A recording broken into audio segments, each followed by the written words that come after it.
Salut les amis, bienvenue sur ce tout nouveau tuto gribouillis. Aujourd'hui, nous allons voir comment dessiner des oreilles. Est-ce qu'on fait des oreilles? Quelle est leur position dans le visage? Comment faire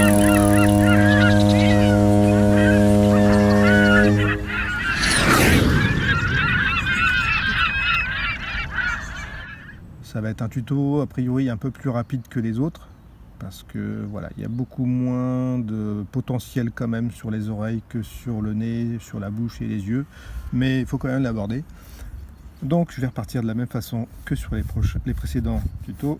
Je fais 3 formes de visage, pas trop grand parce qu'il y aura un cas de figure particulier, c'est quand même ce qui se trouve sur les côtés, donc il faut que je laisse un peu de place.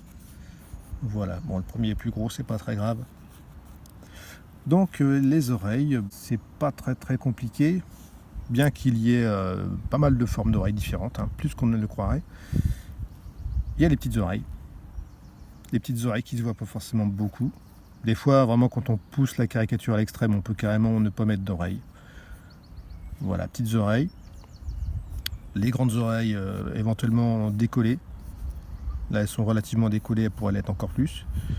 Mais on peut avoir aussi des oreilles grandes, mais pas décollées du tout. Et puis je peux faire un troisième sujet. Alors là, je vais le faire avec les oreilles un peu basses, comme ça peut arriver parfois. Et ça peut être les oreilles avec des gros lobes. Voilà, c'est vraiment 3 exemples d'oreilles, mais en fait, il y en aurait d'autres. Hein. Il y a les oreilles de Spock aussi.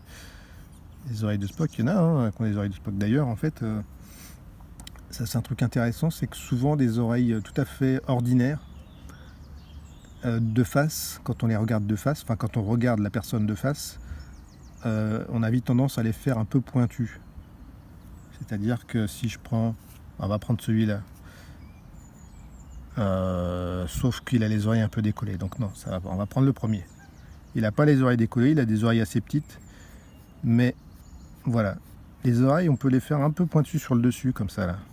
Parce que la perspective fait que qu'on ne voit pas tellement l'arrondi de l'oreille et que ça peut donner un côté un peu pointu. C'est pas pour ça qu'à la fin il va ressembler à Spock, hein, mais il y a un côté un peu quand même Spock. Alors ensuite les oreilles décollées, je vais profiter de ces grandes oreilles décollées pour montrer un peu plus la forme d'une oreille, mais c'est à peu près la même forme sur des petites oreilles. Hein. Donc une fois qu'on a déterminé le contour de l'oreille, bien, je connais pas les noms des parties de l'oreille, hein. Je m'en excuse, à part le lobe. Je vous montre un petit peu, sans trop commenter. Voilà. Il y a ce qui détermine un creux, là, comme ça. Après, il y a une petite partie un peu en bosse, comme ça. Là, juste sous cette bosse-là, vous regardez dans la glace, si vous voulez, ça sera encore plus simple. C'est là qu'il y a le trou de l'oreille, donc on peut être un peu plus foncé ici, et après cet arrondi, cette bosse, on peut un peu remonter comme ça.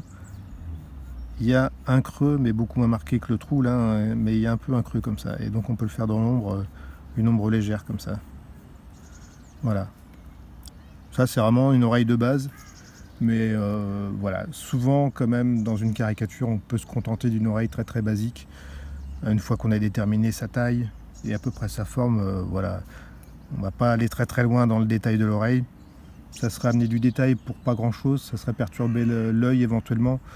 Il vaut mieux se concentrer quand même sur les yeux, le nez et la bouche. Mais voilà, mais c'est toujours plaisant d'avoir une oreille qui est à peu près pas trop mal faite. Donc voilà, ce trait, après voilà, on peut le faire descendre un peu plus.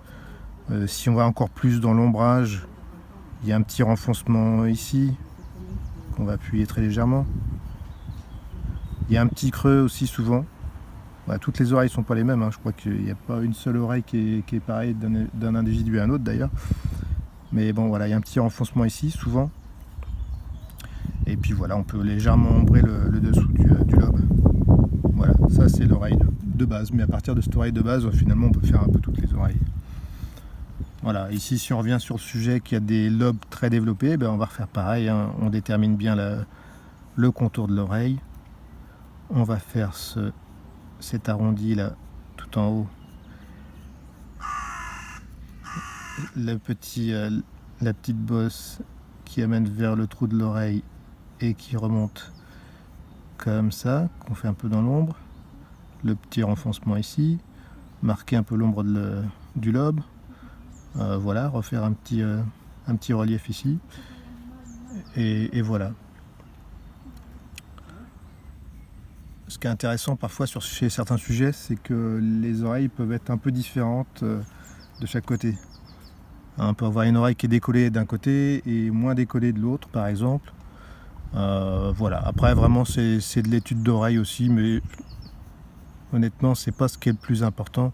Ce trait-là, on peut aussi le faire aller carrément jusqu'au bord et faire une ombre qui va revenir ici. Vraiment, si vous voulez avoir une oreille très très bien faite et fidèle au sujet, là, c'est vraiment que de l'observation.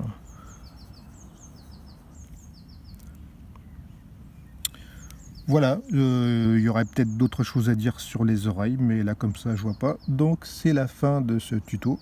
Merci de l'avoir regardé et à bientôt au prochain tuto.